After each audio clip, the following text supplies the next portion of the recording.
good morning to all my subscribers, my viewers, the obedient family, active citizens, and Nigerians. Thank you for joining me this morning. Now, I've always maintained that no matter how Tinubu and his team come out to say, oh, we are not being threatened by this coalition, we are not being threatened by the opposition, behind the scene, they are actually very afraid.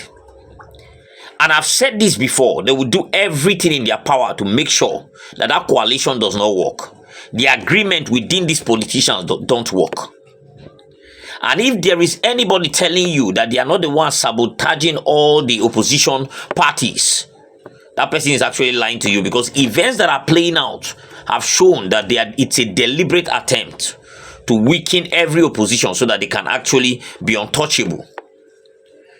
But as they notice that it's failing, and as they notice that the moles they are planting in the coalition are not giving them proper feedback, they are now coming directly on the leaders of this coalition. I can tell you that of late, the EFCC, which I've always said is being used as a tool against people that are talking about the realities out there, have started addressing or inviting or attacking opposition leaders. In fact, I'm going to be showing you, because clearly the opposition leaders already know, the coalition leaders already know that this is an orchestrated plan. And they even call the EFCC a department of the APC. I'm going to be showing you that video, and we're going to be talking about it. And I can tell you that one of the reasons why this is happening is because they are seeing the massive acceptance of this coalition, especially the ADC, the adopted party, in the north, in the southwest, in the east, in the south-south. We saw what Aregbe Shola did in Lagos State and some states in the north, in the southwest. We are seeing, states in the north, and how a lot of people are interested at joining. How some of the governors are already pledging, their loyalty to the party and telling them that come close to the election period, we will defect. And they know it for real. And that is why they are fighting. I'm going to be showing you what is happening with the ADC, the massive crowd they are actually winning. And I'm going to be showing you a video. That video is very important to me. I really, really need you to see that video, because this is coming from somebody that is at the level of the elites. And we've been always mentioning this thing. Nobody's listening, but listen, hear from the horse's mouth, and when I come back, we'll continue. I, Honorable Farouk Adamu Aliyu, will never be fighting Honorable Emeka Nwajuba or Bayo Onanuga. I'm just calling names. And the talk is that the elites are the people giving the country the major problems the country has today. That is the truth. But then a Musa and a Bayo or an Ayo will kill themselves because of us. Is that right? Absolutely. You see that the masses, that's what happens. So what? No, I'm coming. You see, at the down level, the masses still have not understood that at the level of elites, there is no Muslim nor Christian. At the level of elites, we are not enemies.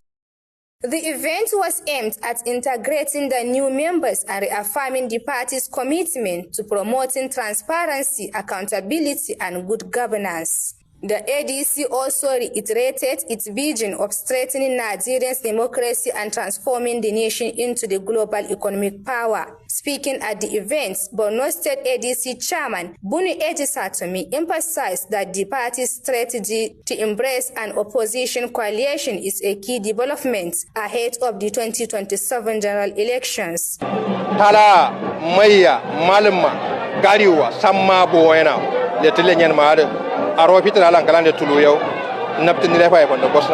He also congratulated the new members on their decision to join the party, expressing optimism about building a stronger political front together. Prominent among the new members were Sherif Banki, Babakura Zannamasu, Umar Bello, and Yagana Mongunu, who expressed their appreciation for being warmly received into the ADC and pledged their support and active participation in advancing the party's goals. Almost 90 to 80% were youth.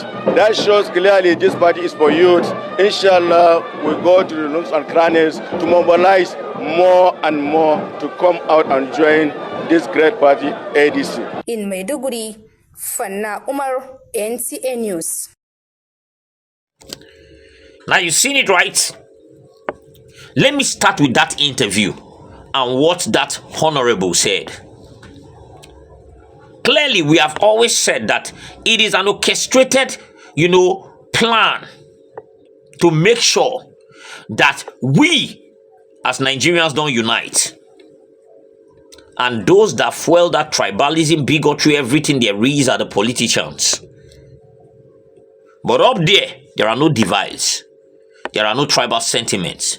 There are no religious sentiments. They unite to make sure that they keep putting us in this slavery. They do everything in their part to make sure we remain where we are. And the moment they notice that, there's this synergy that is erupting, they say, okay, let us send in one or two subs that will scatter the camp. Throw in bigotry. Throw in confusion. Throw in tribalism. Throw in religious sentiments. Let them start seeing each other as the enemy, so that we will have our peace of mind and they will not come and disturb us. And that is what is happening. You can actually see it. That somebody at that level is already saying it. Okay, look, this thing is deliberate. The people are the problem. They sit down and fight each other. While we up there, we don't have no dichotomy. We don't have no bigotry, no sentiments. Bola Tinubu's friends are Igbo friends. There are Yoruba friends. There are Hausa friends. For one day, he has not created an embargo. You see them all dining and whining together. All carrying out the wickedness together. Nobody is calling anybody this one. Nobody's calling. But down here, they make us to realize that we are our enemies. That's the picture they paint.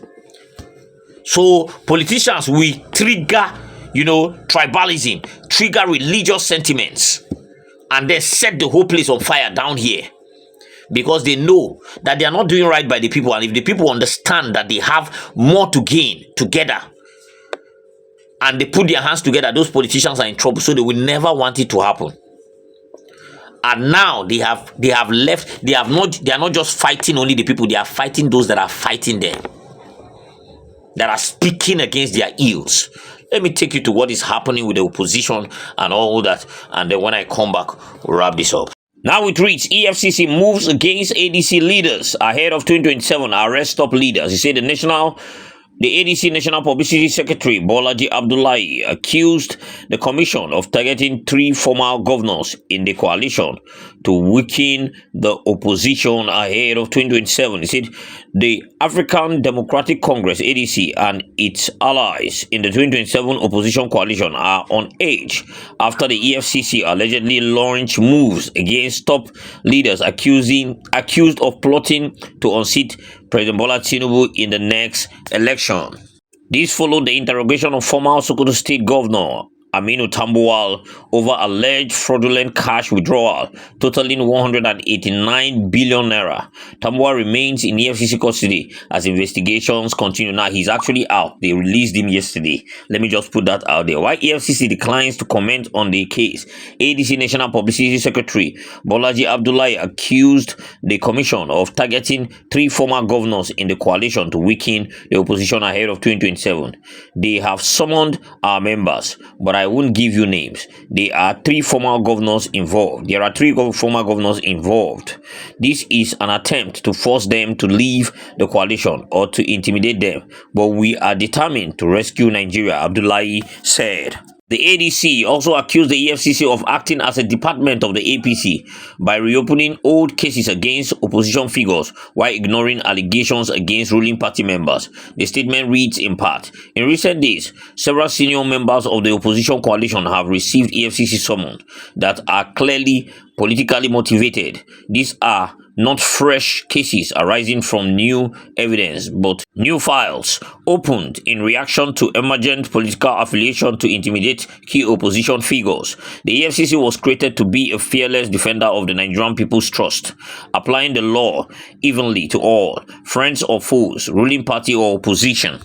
Today, the vision appears to have been compromised. The Commission now operates like a department of the APC, deployed to fight government critics and opposition figures, thereby achieving what the government cannot achieve through public debate. Meanwhile, investigation into ruling party allies quietly fade away while opposition figures face renewed scrutiny over decade-old allegations dressed up as fresh evidence. The selective prosecution undermines justice. ADC added, it does not augur well for the EFCC if people think that all you need to point the accusing hands of the commission in your direction is to stand opposed to the ruling party, and all that it takes for protection is to align with the government.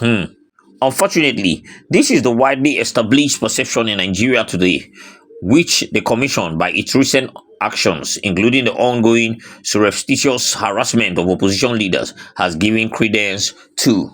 The ADC hereby calls on all Nigerians, civil society organizations, and the independent media to resist this dangerous slide into dictatorship and misuse of public institutions to achieve partisan objective. The EFCC does not belong to the APC. It belongs to the Nigerian people. It is funded by taxpayers, not the ruling party. Responding to the accusation, EFCC spokesman Dele Oyewale dismissed the claim as untenable and ridiculous, challenging the ADC to back its statement with facts. Now, I can tell you that this is the truth. What the ADC is saying is the truth. Tambuwal, now they have invited Ihedioha. Now they are going for David Mark. In fact, Goodluck is even afraid because they might reopen the case of his wife if he goes to the opposition. Now you can see that this thing is just, they are using this institution as a means of trying to break the opposition, try to make people, I told you, I said that is what they are doing. Even the governors that are defecting, most of them are being threatened, and that is why they are moving there. Now let's get back to the video and continue. You've seen it, right? I can tell you that the target is more. Although they have released Tambuwal, they collected his international passport, and then they released him yesterday night, and a lot of people went to go and greet him and all that. We've seen that they have invited Ihedioha. We've seen that there are a lot of people they are inviting. Rumors have it that they are targeting David Mark. Rumors have it that if Goodluck decides to actually join the coalition or pick the ticket against Bola Ahmed Tinubu, they will reopen the wife's case and all that. And everybody knows that the institutions that we have now, especially the agencies that are responsible for fighting corruption, fighting criminalities, agencies that are responsible for, enforcing law and order and all that, are already in bed with the APC. EFCC can never, I used to say it, I said EFCC have never ever caught it. In fact, you can't, if you are in government, if you are a supporter of the APC and you are close to Bola Ahmed Tinubu, your case no go reach 2 days, they go end down. They have never started a case of a politician from beginning that is in government, that is in support of this government from the beginning to the end. Yes, they will collect some from you and then they will let you go. That is how they operate. So don't even make any mistake that EFCC have gone so low that what they do now is to purchase opposition leaders and then Yahoo boys. That's all. The real criminals that are using biros to sign. I can tell you that there is no level of criminality as high as this of the one of this Bola Ahmed Tinubu's government presently. There is no level, no government have the level of criminality and theft and corruption like this government. But how many have the EFCC gone after? How many don't call one? Even Yaya Bello own. Waiting be the resolve. Up till now, the man still. In fact, person where EFCC hold President the Hilam on his birthday. On his birthday, President the Hilam. Then let us even go to the former humanitarian minister. What did they happen with that case? There is no one. EFCC is just in fact, the reason why it was created is completely compromised. These guys are just there to go and capture young Nigerians. And I keep telling you, I say the law in Nigeria is divided. EFCC want to go and capture Yahoo boy, breaks his house, scatters everything, jump through the fence.